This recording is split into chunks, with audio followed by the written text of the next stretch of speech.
My name's Gabe Kohler. I play lead guitar for the band Deck Edison. And recently I've had a few different people ask me how I get the sound that I get, not just tone-wise but also playing. And so I thought I'd try to make a video and share some of the things that I've learned as a guitar player. So let's go.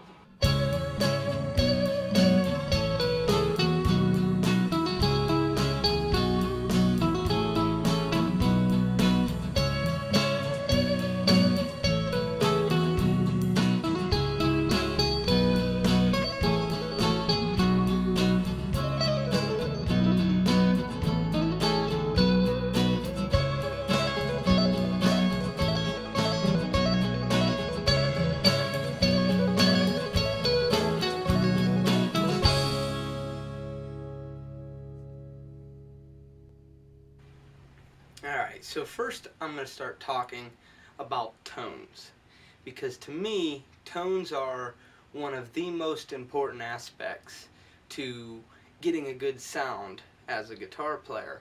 If you play with the wrong tones, you can be playing a really cool, catchy riff and you're not really, you're not reaching people like you're trying to be because you're playing with the wrong tone. Tones are something you will always be working at. It's not that you can't get close, but I'm guessing as time goes on, you're always going to want to be tweaking this and tweaking that. Yeah, I play through a Strat. I have the Vox Valvetronic, and a little footnote, I play with a wooden pick. Everybody has different, preferences. I prefer the wood pick.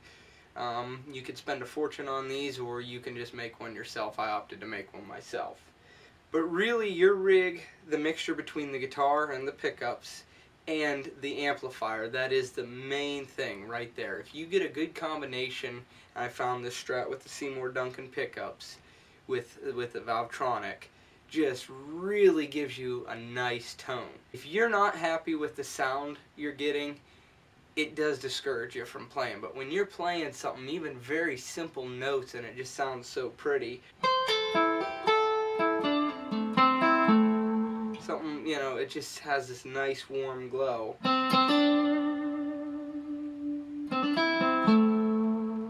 That's just a nice warm,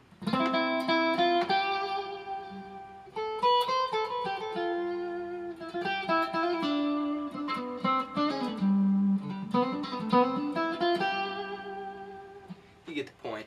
Yeah, getting a nice tone that you're happy with. Next thing that I'm going to talk about is your style of play, okay? The way that you play, your style, finding what your strengths and what your weaknesses are. Alright, for example, some people do a lot of stuff based around fast picking because they're really good at that. The alternative, a lot of people do hammer-ons, which is faster. You could get into a huge long debate about that. I always tend to be, even from the beginning, somebody who liked the hammer-on sound. And so I play a lot of hammer-ons. Instead of something along that lines, I would opt more for a hammer-on based lick, which is actually one of the licks from, I think it's Fallen.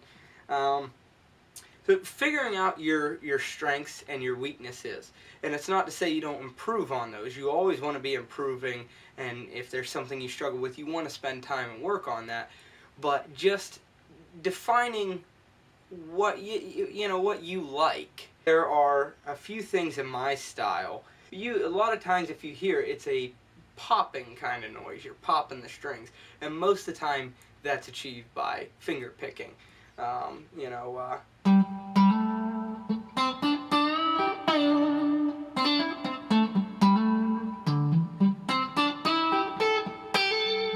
Okay, that's with fingers. Me, I've always liked to pick. I've always used a pick. I achieve that same kind of sound. It's a little different, but very similar with a pick. Okay, I'll give you an example of a riff that does that kind of picking technique.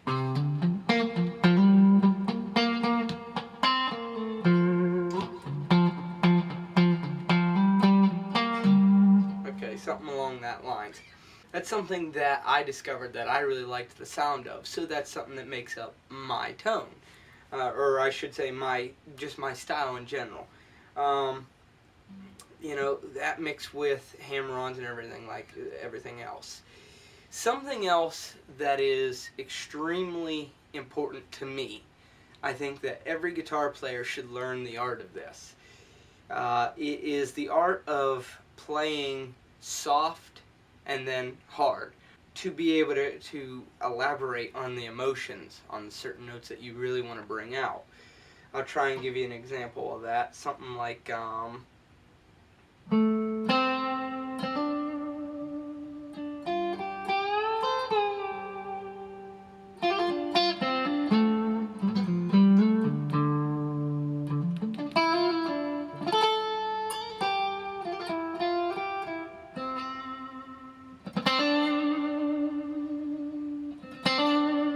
okay, something along that lines. You get the feel of that instead of just going. Okay, you get that kind of quiet and then real loud. That is so important to me anyway. I think that it really makes a guitar player sound a lot more smooth, creates the emotion. You can create so many different emotions just by how loud you're playing. Okay, so something else that I want to talk about a little bit is what you're actually playing, okay? I understand that this aspect is so much a matter of opinion. However, let's face it, most people get bored with the shred head. So what I've found is playing less notes actually does more, okay? As a rule of thumb, something I always try to do in my leads, you know, solo or whatever, is to play the main part of the solo as a melody, something that you can sing along with, something not too ridiculous, you know, not moving too much. But on the same hand, I understand wanting to show off a little bit and letting people know, you know, you are capable of playing your instrument. You can do more than a one-liner. So as a rule of thumb, what I try to do is I try to play the meat and potatoes of a solo, something that you can sing. And then having one or two parts in a solo that are actually relatively quick. And I think people tend to appreciate that. They get bored way less, and they appreciate, hey, he is capable of playing something a little bit quicker and a little bit more challenging. The solo in Pauper Man, I was actually really happy with that solo. To me, it just was a really pretty, you know, kind of sound.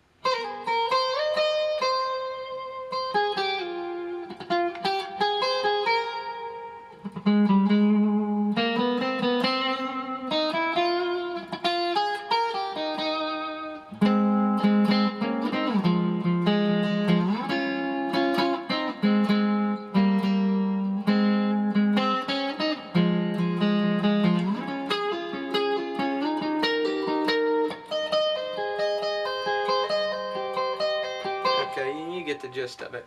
I always thought that was a really pretty solo. So focusing on trying to write a lead that is melodic, something that, you know, people are going to be able to sing.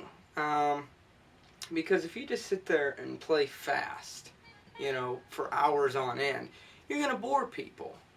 We've talked about tones. We've talked about kind of figuring out your style. And your strengths and weaknesses, and working on your weaknesses.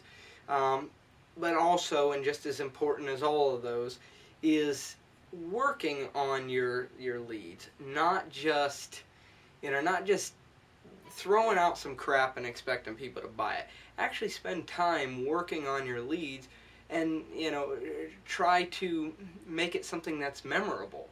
You know, instead of a whole bunch of notes, less is more. Especially if you play with a band. I probably will make some more videos along these lines. So, until then, thanks for watching.